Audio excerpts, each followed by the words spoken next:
Hello friends, welcome to my YouTube channel commerce solution. This is Abhishek Jha. हम लोग इससे पहले इकोनॉमिक्स का इंट्रोडक्शन क्लास किए थे, जिसका ये लास्ट पार्ट है, जिसमें आपको फुल आइडिया मिल जाएगा regarding the basic of economics. और हम लोग डिस्कस कर रहे थे माइक्रो इकोनॉमिक्स को लेके, जिसमें हम लोगों ने थ्योरी ऑफ डिमांड तक कंप्लीट किया था। हम लोगों ने उसमें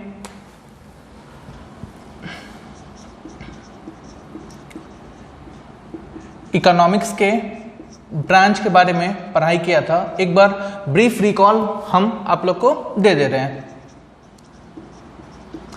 हम लोग मैक्रो इकोनॉमिक्स पढ़े थे, जिसमें हम लोगों ने बात किया था कि यहाँ दो प्लेयर होते हैं, एक होते हैं कंज्यूमर, दूसरे होते हैं प्रोड्यूसर, और इन लोग के बीच का फुल रिलेशन हम आप लोग को समझा रहे थे। इसमें आपका सबसे पहले हम लोग डिस्कस किए थे कंज्यूमर बिहेवियर को लेके। कंज्यूमर बिहेवियर में हम लोग बात किए थे कि कंज्यूमर को सेटिस्फेक्शन कहाँ मिलता है, कंज्यूमर का यूटिलिटी क्या होता है, total utility, marginal utility, average utility, diminishing marginal utility, ये सब हम लोगों ने डिस्कस किया था कंज्यूमर बिहेवियर में। और वहाँ से फिर हम लोग को पता चला था regarding theory of demand. Theory of demand के बारे में फिर हम लोगों ने पढ़ा था कि डिमांड क्या होता है, लॉ ऑफ डिमांड क्या होता है, इलास्टिसिटी ऑफ डिमांड क्या होता है, फिर आपका डिफरेंट टाइप्स ऑफ गुड्स क्या होते हैं। ये हम लोग ऑलरेडी पढ़ चुके हैं हमारे दूसरे वीडियो में। अब हम लोग इसके आगे कंटिन्यू कर रहे हैं। ये आप लोगों ने पढ़ा था कि यहाँ पे जो रोल होता है वो किसका रोल होता है, कंज्यूमर का रोल होता है। एंड जब आपको डिमांड पता चल जाता है, फिर रोल स्टार्ट होता है प्रोड्यूसर का। तो प्रोड्यूसर क्या करेगा, प्रोडक्शन करेगा। तो जो थर्ड हमारा पॉइंट आता है वो आता है थ्योरी ऑफ प्रोडक्शन। अब ये जो प्रोड्यूसर है, ये प्रोड्यूसर क्या करेंगे, प्रोड्यूसर तो प्रोडक्शन ही करेंगे, लेकिन प्रोडक्शन क्या करेंगे, जो कंज्यूमर का डिमांड है। जो आप लोगों को इस दो स्टेप्स को समझने के बाद, पढ़ने के बाद समझ में आया होगा कि कंज्यूमर को एग्जैक्टली चाहिए क्या। तो हमको मालूम चल गया था कि सपोज ये एक पेन है, ये पेन का डिमांड है, ये एक मार्कर पेन है, इस पेन का कंज्यूमर के पास डिमांड है। अब हमको इस पेन का प्रोडक्शन करना है, तो इस पेन का प्रोडक्शन किस तरीके से करेंगे हम लोग, प्रोडक्शन का मतलब क्या होता है, प्रोडक्शन में कितने पार्ट्स होते हैं, क्या क्या प्रोडक्शन में लगता है, हम लोग उसका एक ब्रीफ इंट्रोडक्शन आप लोग को दे रहे हैं। प्रोडक्शन का मतलब होता है इनपुट रिजल्टिंग आउटपुट, मतलब हम लोग जितना इनपुट डालेंगे हम लोग का उतना ही आउटपुट निकलेगा। इनपुट रिजल्टिंग आउटपुट, ये आपका प्रोडक्शन का मतलब है। फिर इसमें जो पॉइंट सब था regarding TP, regarding AP, regarding MP, that is total production, कि हम लोग टोटल कितना प्रोडक्शन कर रहे हैं, हमारा एवरेज प्रोडक्शन कितना है, एंड हमारा मार्जिनल प्रोडक्शन कितना है। जैसे हम आप लोग को बताए थे कि ये पूरा कनेक्शन बना हुआ है। जैसे बिहेवियर में आप लोग पढ़े थे TU, AU, MU and DMU, similar तरीके से कनेक्शन यहाँ भी फॉर्म होगा। TU is representing what, total satisfaction. तो TP मतलब क्या, टोटल प्रोडक्शन।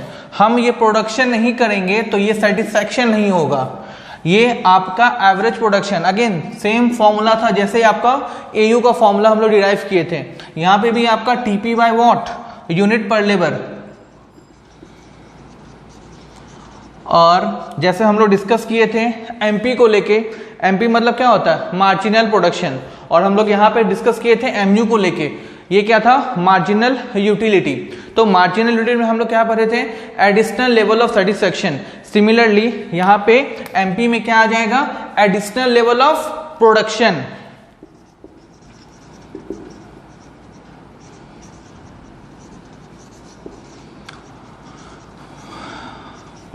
जब तक अपने प्रोडक्शन नहीं करेंगे तब तक अगला सेटिस्फाई नहीं होगा।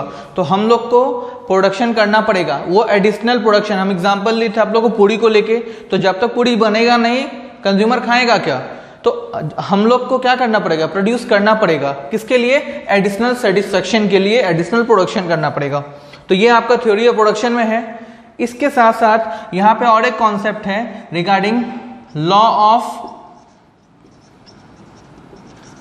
Variable proportion. इसका मतलब क्या होता है कि जैसे आपका कॉम्प्लीमेंट्री गुड्स होता है, जैसे आपका कॉम्प्लीमेंट्री गुड्स होता है, दोनों एक साथ काम करता है। फॉर एग्जांपल आपका क्रिकेट बैट हो गया एंड क्रिकेट बॉल हो गया, तो कोई प्रोड्यूसर है बैट पे बहुत अच्छा फोकस किया, क्रिकेट बैट को बहुत अच्छा बना दिया, बट बॉल पे ध्यान नहीं दिया। तो अगर कॉम्प्लीमेंट्री गुड से एक साथ यूज होना है, एक प्रोडक्ट बहुत अच्छा हो गया, एक प्रोडक्ट पे आपने ध्यान नहीं दिया, तो जो आउटपुट है, जो आपका यूटिलिटी है उस कंबाइंड गुड्स का, वो क्या हो जाएगा, कम हो जाएगा, डिक्लाइन करेगा, धीरे धीरे खत्म हो जाएगा। तो लॉ ऑफ वेरिएबल प्रपोर्शन बताता है आपको कि अगर हम लोग को फोकस करना है तो साइमल्टेनियसली दोनों गुड्स पे सेम तरीके से फोकस करना पड़ेगा। एक को आपने बहुत अच्छा बना दिया, एक पे आपने ध्यान नहीं दिया, इसमें प्रोडक्शन खराब नहीं किया, सेम प्रोडक्शन रखा, बट इसको बहुत अच्छा कर दिया, तो दोनों को हम लोग को साथ में यूज करना है, तो इसका यूटिलिटी क्या हो जाएगा, कम हो जाएगा, बिकॉज दोनों आपका एक दूसरे के साथ कॉम्पेटेबल नहीं हो पाएगा। तो ये कुछ आपके डेफिनेशन है इस चैप्टर में, थ्योरी ऑफ प्रोडक्शन में। तो यहां से किसका रोल स्टार्ट हो जाता है, प्रोड्यूसर का। अब जो काम करेगा कौन करेगा, प्रोड्यूसर करेगा। कंज्यूमर का काम खत्म हो गया कि कंज्यूमर से हम लोग को उसके बिहेवियर के बारे में आइडिया लग गया, अगले को क्या चाहिए। अब हम लोग क्या कर रहे हैं, प्रोडक्शन कर रहे हैं। तो ये प्रोडक्शन किस तरीके से होगा, इसमें क्या क्या आपका रॉ मटेरियल लगेगा, raw material means what, input, और हम लोग को कितना आउटपुट मिलेगा। समझ में आया, this is what theory of production.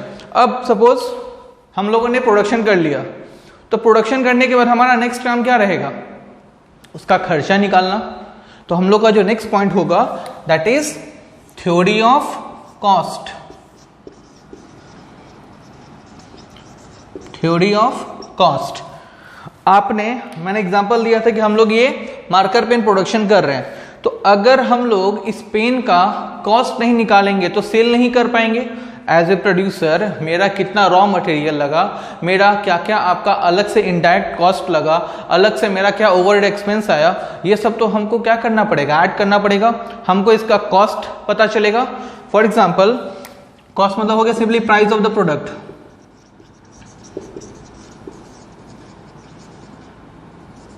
अब ये कॉस्ट सपोज हमको इस पेन का पता चला 10 रुपया, ठीक है। ये क्या निकाले हम कि मेरा खर्चा कितना लगा इस पर्टिकुलर पेन को प्रोड्यूस करने में, प्रोडक्शन करने में मेरा कितना का कॉस्ट लगा। अब इस कॉस्ट में अगेन वो पॉइंट आएगा like TC, AC and MC. TC represent what, total cost, फिर AC represent what, average cost,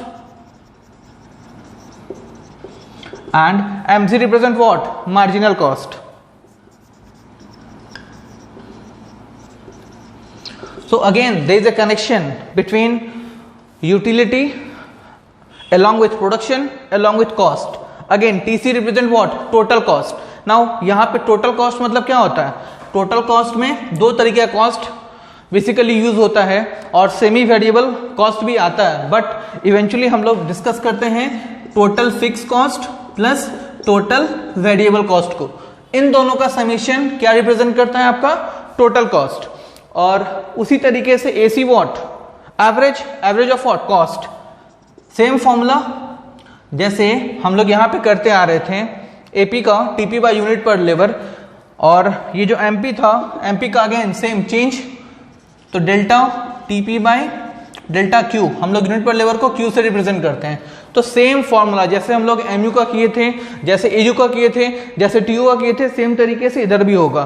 तो यहाँ पे हम लोग क्या किए, TFC plus TVC, total fix cost and total variable cost. Fix cost means what, जो आपका फिक्स्ड है, लाइक रेंट हो गया। वेरिएबल कॉस्ट जो वेरी कर रहा है according to needs of production. तो हमारा टोटल कॉस्ट हमको मालूम चल गया, टोटल कॉस्ट पता चल गया, तो हम लोग एवरेज कॉस्ट निकाल लेंगे। Again TC by what, unit per labour, या फिर आप ये हमारा क्या हो गया, AC हो गया, this equals to what, AC। अब AC का और एक फॉर्मूला होता है AFC plus AVC, that is what, average fix cost and average variable cost. Now अब AFC कैसे निकालेंगे और AVC कैसे निकालेंगे, सेम तरीके से जैसे हम लोग AC निकाले हैं, यहाँ भी TFC by what, Q plus TVC by Q, तो हमारा AFC आ गया, हमारा AVC आ गया। तो ये सिंपल तरीका है, मतलब सिंपल कनेक्शन है between utility, between production along with cost. And the last point रह गया आपका मार्जिनल कॉस्ट। तो हम लोग बात कर रहे थे MU का, एडिशनल लेवल ऑफ सेटिस्फेक्शन का, हम लोग बात कर रहे थे MP का, एडिशनल लेवल ऑफ प्रोडक्शन का। तो वो प्रोडक्शन करने में खर्चा लगा होगा ना, that is what, MC, additional unit of cost.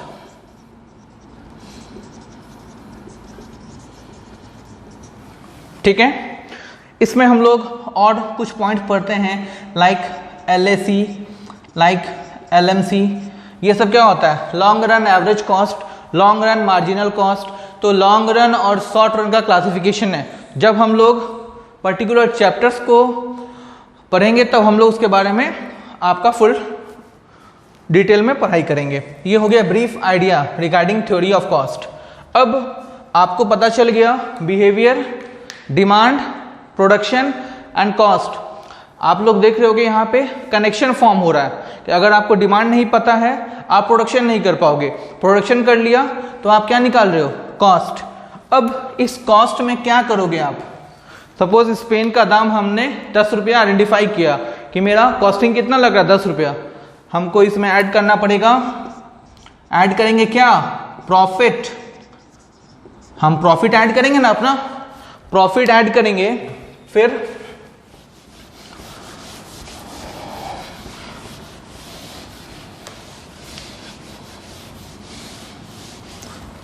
Profit add करके हम लोग क्या करेंगे, उसको सेल करेंगे। तो then come the next topic is what, theory of revenue. अब रेवेन्यू का मतलब होता है सेल।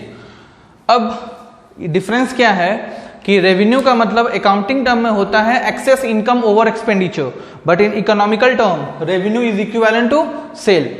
तो हम लोग अपने कॉस्ट में प्रॉफिट ऐड किए, प्रॉफिट ऐड करने के बाद क्या कर रहे हैं, उसको सेल कर रहे हैं। कोई भी करेगा, सिंपल। अगर कोई भी छोटा दुकानदार है, बड़ा प्रोड्यूसर है, उसका प्रोसेस क्या रहेगा, सेम रहेगा। अब यहां भी सेम कॉन्सेप्ट आएगा, TR, AR, MR, खुद से रिलेट कर पाओगे। टोटल रेवेन्यू, टोटल सेल कितना हुआ, एवरेज रेवेन्यू, एवरेज सेल कितना हो रहा है, and the last one is what, marginal revenue, one additional unit of sale.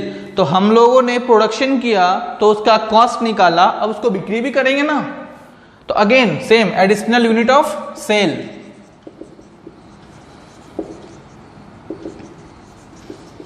Additional unit of cell.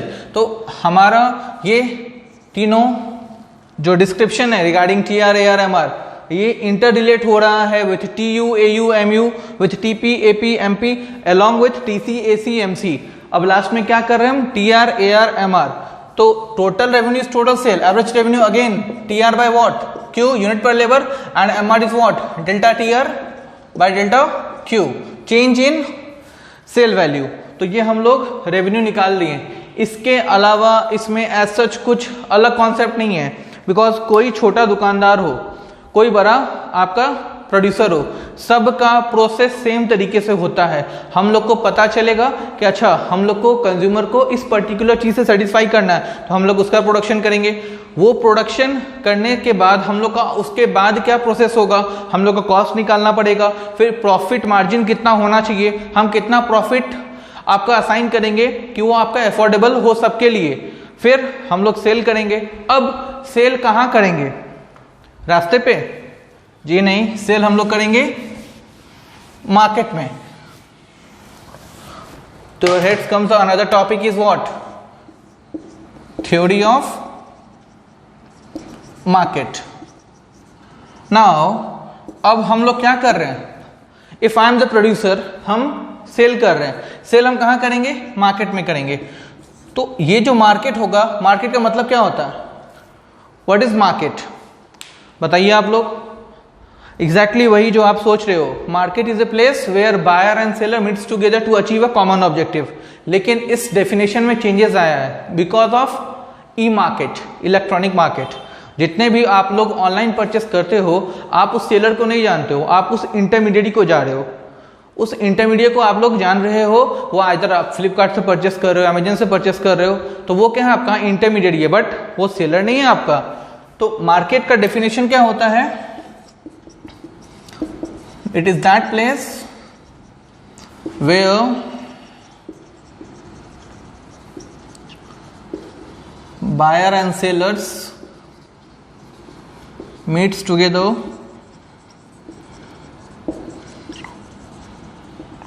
to achieve a common objective।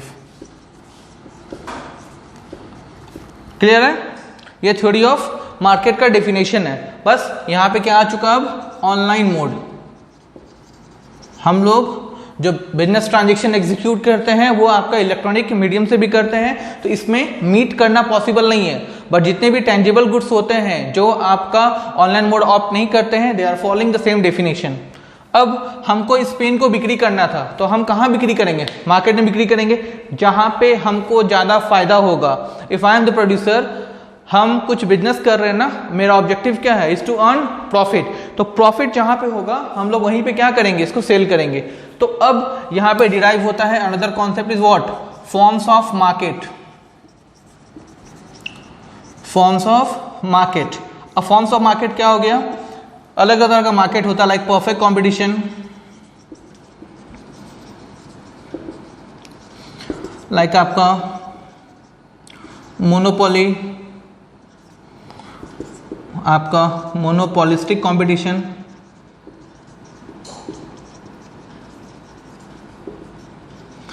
फिर आपका लाइक ओलिगोपोली, लाइक आपका duopoly, again मोनोसोनी। अलग अलग आपका फॉर्म्स ऑफ मार्केट है। तो जब हम लोग मार्केट पढ़ेंगे तो इसको ब्रीफ तरीके से समझेंगे। एक ब्रीफ आइडिया दे देते हैं आप लोग को। परफेक्ट कंपटीशन, नाम से समझ में आ रहा है कि यहाँ पे सब कुछ परफेक्ट होगा, बट ये क्या है आपका इमेजिनरी सिचुएशन। रियल वर्ल्ड में परफेक्ट कंपटीशन एग्जिस्ट ही नहीं करता।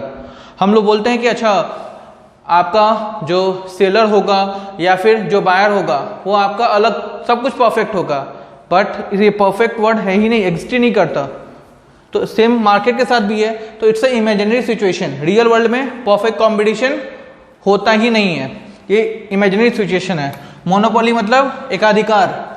यहाँ पे आप जो प्राइस सेट कर दिए वही आपको प्राइस फॉलो करना पड़ेगा। तो परफेक्ट कंपटीशन को हम लोग बोलते हैं प्राइस टेकर, मोनोपोली को बोलते हैं प्राइस मेकर। प्राइस मेकर मतलब ये मोनोपोली जो होता है वो सिर्फ अकेला होता है। फॉर एग्जाम्पल कोलकाता में, हम लोग यहाँ ये वीडियो कोलकाता में शूट कर रहे हैं, कोलकाता में आपका जो इलेक्ट्रिसिटी सप्लाई करता है सीएससी, उनका मोनोपोली है, बिकॉज दूसरा कोई और उनका कॉम्पिटिटर नहीं है। तो वो लोग अगर सपोज रेट इनहेंस कर देंगे तो कोई ऑप्शन नहीं रहेगा, आपको ऑप्ट करना पड़ेगा, बिकॉज आप तो अंधेरे में रहोगे नहीं। तो उनका क्या है, मोनोपोली है। तो मोनोपोली में वो लोग प्राइस मेकर होते हैं। परफेक्ट कंपटीशन में प्राइस टेकर होता है। जो एसोसिएशन होगा वो प्राइस एलोकेट कर देगा कि अच्छा इस सामान का इतना दाम होगा, तो कोई प्राइस चेंज करेगा नहीं। बट ऐसा होता नहीं है, सबको कस्टमर चाहिए, सब मैनिपुलेशन करते हैं। इसीलिए ये क्या है आपका इमेजिनरी सिचुएशन, रियल वर्ल्ड में एग्जिस्ट ही नहीं करता। इसका अलग अलग आपका फॉर्म्स का डेफिनेशन है, फीचर्स है, like large number of buyer and seller, फिर आपका homogeneous product, different forms of product, selling cost लगता है या नहीं लगता, ट्रांसपोर्टेशन कॉस्ट लगता है या नहीं लगता, ये सब इसके अंदर में दिया हुआ है। मोनोपोलिस्टिक कंपटीशन क्या हो गया, price maker but at some extent. इसका ये मतलब हो गया कि ये प्राइस मेकर होते हैं बट कुछ हद तक। कुछ हद तक मीन्स व्हाट, कि सपोज वो अगर सपोज किसी प्रोडक्ट का प्राइस एलोकेट कर रहे हैं तो वो प्राइस एलोकेट करते हुए ये ध्यान रखेंगे कि उनका जो दूसरा सब्स्टिट्यूट गुड्स है उसका प्राइस कितना है। अगर वो अपने प्राइस बहुत ज़्यादा रख देंगे तो कोई आपका उसको परचेस नहीं करेगा बिकॉज उसका सब्स्टिट्यूट मार्केट में अवेलेबल है। तो अपने कॉम्पिटिटर के हिसाब से वो लोग को प्राइस एलोकेट करना पड़ता है। They are allocating their price of the product but while considering the concept of what the price of their competitor product। तो यहाँ पे उनको ध्यान रखना पड़ता है। ओलिगोपोली में क्या होता है, आपका फ्यू सेलर रहते हैं, यहाँ पे बहुत कम सेलर रहते हैं और यहाँ पे डिमांड का फॉर्म नहीं कर पाते हम लोग। क्यों? बिकॉज प्राइस आपका एक का प्राइस दूसरे के प्राइस पे डिपेंड रहता है। जहाँ पे सेलर बहुत कम है तो एक आदमी अगर अपना प्राइस चेंज करेगा तो दूसरे को भी करना पड़ेगा। तो ये आपका ओलिगोपोली मार्केट है। डुओपोली रिप्रेजेंट व्हाट, दो तरह के यहाँ पे बस प्लेयर रहेंगे, वो आपका डुओपोली मार्केट में काम करेंगे। हम लोग इसको ब्रीफ तरीके से अभी जान लिए हैं, फिर हम लोग इसको डिटेल तरीके से जब चैप्टर्स पढ़ेंगे मार्केट तब इसको गो थ्रू करेंगे। तो हमारा क्या क्या कंप्लीट हो गया, हमारा consumer behaviour, theory of demand, theory of production, theory of cost, theory of revenue, और फिर उसके बाद हम लोग क्या जाने हैं कि इसको सेल कहाँ करना है, मार्केट में करना है। तो अब क्या बच गया आपका, बताइए। अब हम लोग का सप्लाई बच गया, तो हम लोग मार्केट में क्या करेंगे, सप्लाई करेंगे। डिमांड पढ़ लिए थे हम लोग अब क्या करेंगे, सप्लाई करेंगे। मार्केट हो चुका है। मार्केट के बाद जो नेक्स्ट हमारा और नेक्स्ट एंड लास्ट फॉर्म होगा वो क्या रहेगा, थ्योरी ऑफ सप्लाई।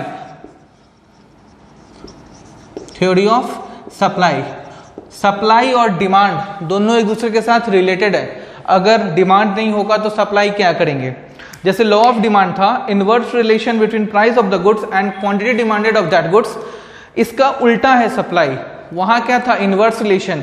सप्लाई में क्या होगा, direct relation between price of the goods and quantity supplied of that goods. वहां क्या था, डिमांडेड ऑफ दैट गुड्स। यहाँ पे क्या चेंज हो जाएगा, सप्लाइड ऑफ दैट गुड्स। तो हम लोग यहाँ पे भी सेम चीज पढ़ेंगे, बस यहाँ पे डिमांड की जगह क्या आ जाएगा, सप्लाई आ जाएगा। यहाँ पे परफेक्ट आपका सप्लाई होगा, परफेक्ट मार्केट सप्लाई होगा, इम्परफेक्ट मार्केट सप्लाई होगा, फिर यूनिटरी आपका पॉइंट सप्लाई होगा, अलग अलग फॉर्म्स ऑफ सप्लाई आएगा। अगेन यहाँ भी डिफरेंट फॉर्म्स ऑफ गुड्स आएंगे। डिफरेंट फॉर्म्स ऑफ गुड्स में आपका नॉर्मल गुड्स, लग्जरी गुड्स, यहाँ भी हम लोग सप्लाई करेंगे। बस सब कुछ सेम रहेगा डिमांड की तरह, बस प्रोसेस चेंज हो जाएगा कि सप्लाई में करना क्या है, डिमांड के हिसाब से हम लोग को सप्लाई प्रोड्यूस करना है। यहाँ भी सप्लाई कर्व आएगा, यहाँ भी सप्लाई शेड्यूल आएगा, सब कुछ डिमांड की तरह रहेगा। बस थ्योरी ऑफ सप्लाई में ये जो हम लोग डिमांड में पढ़े थे ये डाउनवर्ड स्लोपिंग होता है, सप्लाई में ये अपवर्ड स्लोपिंग होता है। ये फर्क है बिकॉज डायरेक्ट रिलेशन है ना between price of the goods and quantity supplied of that goods. तो यहाँ पे जो वैल्यू रहेगा वो डायरेक्ट रिलेशन रहेगा। सेम डेफिनेशन रहेगा सप्लाई कर्व, जैसे हम लोग पढ़े थे डिमांड कर्व, सप्लाई कर्व का कॉन्सेप्ट आएगा, फिर सप्लाई शेड्यूल का कॉन्सेप्ट आएगा। तो सप्लाई कर्व क्या होगा, graphical representation of supply function. Supply schedule क्या होगा, tabular representation of supply function is what, supply schedule. फिर इलास्टिसिटी ऑफ सप्लाई, वहां क्या पढ़े थे हम लोग, डिमांड। तो ये हम लोग को सप्लाई करना रहेगा रिस्पेक्टिव मार्केट में as per the needs of the producer. तो ये एक ब्रीफ आइडिया था होल माइक्रो इकोनॉमिक्स का कि किस तरीके से अगर एक छोटा प्रोड्यूसर है या फिर बहुत बड़ा प्रोड्यूसर है, they are following the same process. अगर कोई आपका छोटा सब्जी वाला है वो भी सेम कोई फुचका वाला है, they are following the same process. उसको मालूम नहीं है इकोनॉमिक्स क्या होता है but still they are following the same process. अब सपोज कि कोई सब्जी वाला है, कोई फुचका वाला है, तो अब उसको असाइन करना पड़ेगा ना कि इस पर्टिकुलर एरिया में जो कंज्यूमर हैं वो क्या खाना पसंद करते हैं। उसके पसंद के हिसाब से वो अपना क्या लेके जाएगा, गुड्स लेके जाएगा, उसके हिसाब से उनको सप्लाई करेगा, उसके हिसाब से उस एरिया के हिसाब से उस कंज्यूमर के हिसाब से अपना रेट प्रीफिक्स करेगा कि सब अफोर्ड कर पाए। तो भले ही उनको आइडिया नहीं but still they are following the same process. तो ये आपका एक ब्रीफ आइडिया था regarding micro economics. Thank you so much देखने के लिए, थैंक यू।